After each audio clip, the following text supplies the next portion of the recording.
بسم اللہ الرحمن الرحیم۔ السلام علیکم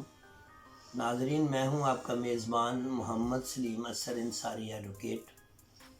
اور آپ دیکھ رہے ہیں میرا انصاری لا چیمبر یوٹیوب چینل۔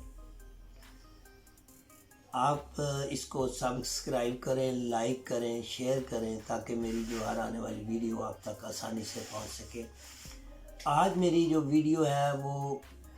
پاکستان میں جو موجود ضابطۂ فوجداری ہے اور جو تعزیرات پاکستان ہے اس کے بارے میں ہے۔ یہ 1998 میں جب برٹش گورنمنٹ کا یہاں پہ حکومت تھی تو انہوں نے یہ بہت تحقیق کے بعد جو انسانی معاشرے میں کوئی قوانین کی خلاف ورزی کرتا ہے تو اس کے بارے میں جو افینس بنائے ہیں وہ، اور اس افینسز کو کس طرح ملزم کے خلاف استعمال کر کے کسی پروسیجر کے تحت کس طرح اس کو سزا دی جاتی ہے، یہ دو چیزیں علیحدہ اس حکومت نے بنائی جو آج تک ہمارے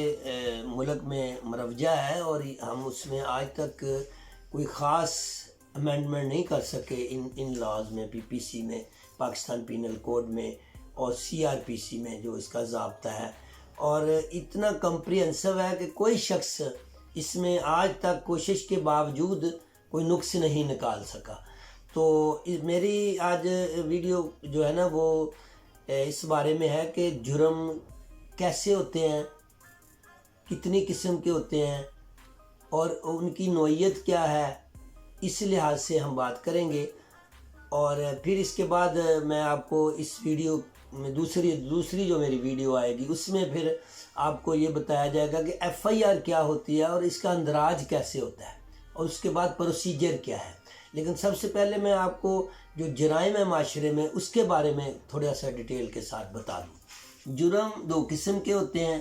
ایک ہوتا ہے بیلیبل، ایک ہوتا ہے نان بیلیبل۔ نان بیلیبل کا مطلب یہ ہے کہ جب کوئی شخص جرم کمٹ کرتا ہے تو اس کو ایک بار جیل ضرور جانا پڑتا ہے، اور جو بیلیبل افینس ہے اس میں جب مقامی پولیس اسے علاقہ مجسٹریٹ کے پاس پیش کرتی ہے تو عدالت وہیں اس کی ضمانت جو ہے لے لیتی۔ اس طرح یہ جرم دو طرح کے ہوئے، بیلیبل اور نان بیلیبل۔ ناظرین، یہ سوال پیدا ہوتا ہے ذہن میں کہ یہ بات کہاں لکھی ہوئی ہے کہ یہ جرم جو ہے بیلیبل ہے اور یہ نان بیلیبل ہے۔ یہ میجر ایکٹ جو ہے اس کی سی آر پی سی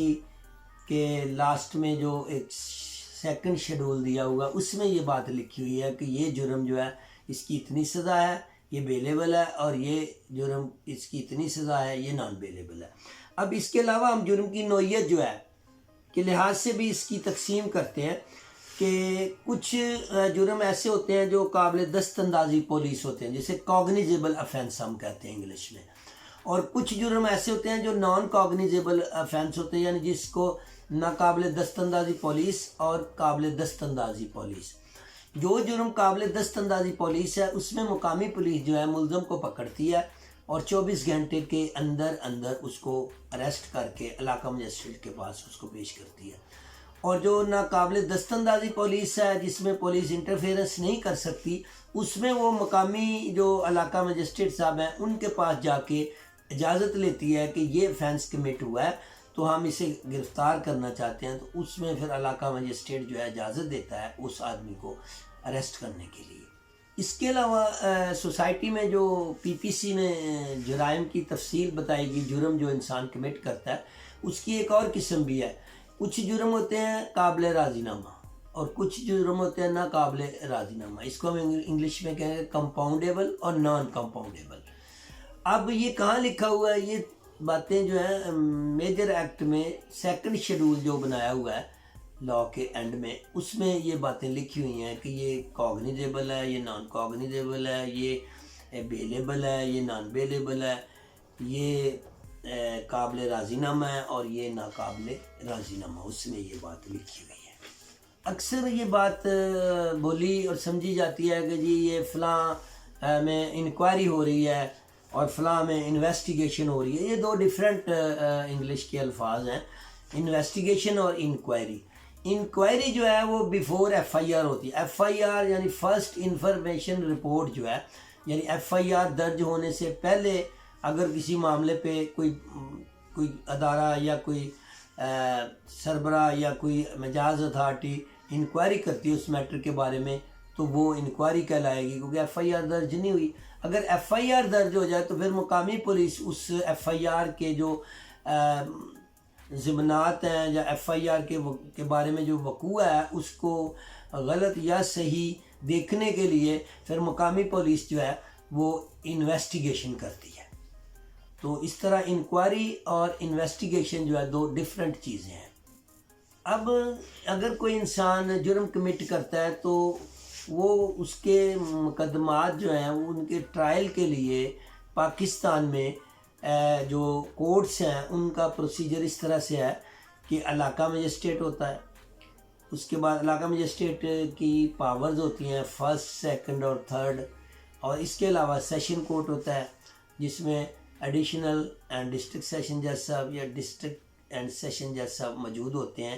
وہ جرم کے لحاظ سے ان کا دائرہ اختیار ہے، جس میں بہت زیادہ سزا ہو وہ شیڈول میں بات لکھی ہوئی ہے کہ یہ کون سنے گا اور یہ کون سی کورٹ اس مقدمے کو سنے گی. اس کے علاوہ بھی حکومت پاکستان اور عدالت عالیہ جو ہے اس کی کانسنٹ سے یا یہ بات بھی طے کر لی جاتی ہے کہ بعض اوقات بعض کورٹس جو ہیں وہ مخصوص مقاصد کے لیے بنائی جاتی ہیں، جیسے کنزیومر کورٹ ہے، اسپیشل مجسٹریٹ ہے وابڈا کے، یا جیسے ایگزیکٹو مجسٹریٹ ہیں. تو وہ جیسے وابڈا کے مجسٹریٹ جو ہے وہ اپوائنٹ کیے جاتے ہیں، ان میں صرف وہ وابڈا کے، جیسے بینکنگ کورٹ ہے، کنزیومر کورٹ ہے، یہ ایک سیپریٹ لا کے تحت مخصوص حالات میں یہ کورٹس بھی بنائی جاتی ہیں. ایک justice of the peace court ہے، وہ عموماً جو ہے پاورز ڈسٹرکٹ اینڈ سیشن جج صاحب کو جسٹس آف دی پیس پاوریں دی ہوئی ہیں، اور ان کے وہ ڈیلیگیٹ کر دیتے ہیں نیچے ایڈیشنل سیشن جج صاحب کو. اس کے تحت یہ ہے کہ اگر کوئی شخص اس کے ساتھ زیادتی ہوئی ہے اور پولیس جو ہے وہ ایف آئی آر اس کے مخالفوں کے خلاف نہیں دے رہی، تو وہ پھر اس کو اختیار ہے کہ جسٹس آف دی پیس کے پاس آ کے باقاعدہ پٹیشن دائر کرے. اس میں پھر فاضل عدالت جو ہے رپورٹ منگواتی ہے پولیس سے، اور اس کے بعد وہ حقائق کو مد نظر رکھتے ہوئے جو ہے وہ باقاعدہ جو ہے ایف آئی آر کا حکم دے دیتی ہے. تو اب میری جو نیکسٹ ویڈیو ہے اس میں انشاءاللہ تعالیٰ، یہ ایک چھوٹی سی تفصیل تھی میں نے جرائم کے بارے میں بتائی. اب میری انشاءاللہ تعالیٰ کوشش ہوگی نیکسٹ ویڈیو میں کہ میں ایف آئی آر کے بارے میں آپ کو آگاہ کر سکوں کہ ایف آئی آر کیسے درج کی جاتی ہے اور اس کے کون سے انگریڈینٹس ہیں، اور ایف آئی آر کے بعد کا پروسیجر کیا ہے، جس میں یہ میرے جو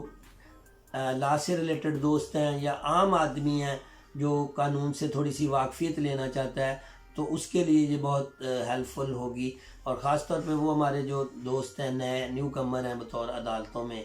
ابھی وہ پیش ہوتے ہیں، کچھ ان کو وقت ہوا ہے، تو ان کے لیے بھی یہ فائدہ مند ہوگی. انشاءاللہ تعالیٰ میری نیکسٹ ویڈیو جو ہے وہ ایف آئی آر کے بارے میں ہوگی. اپنا خیال رکھیے گا اور میرا جو چینل ہے اس کو سبسکرائب کیجیے گا. تھینک یو ویری مچ جی. السلام علیکم.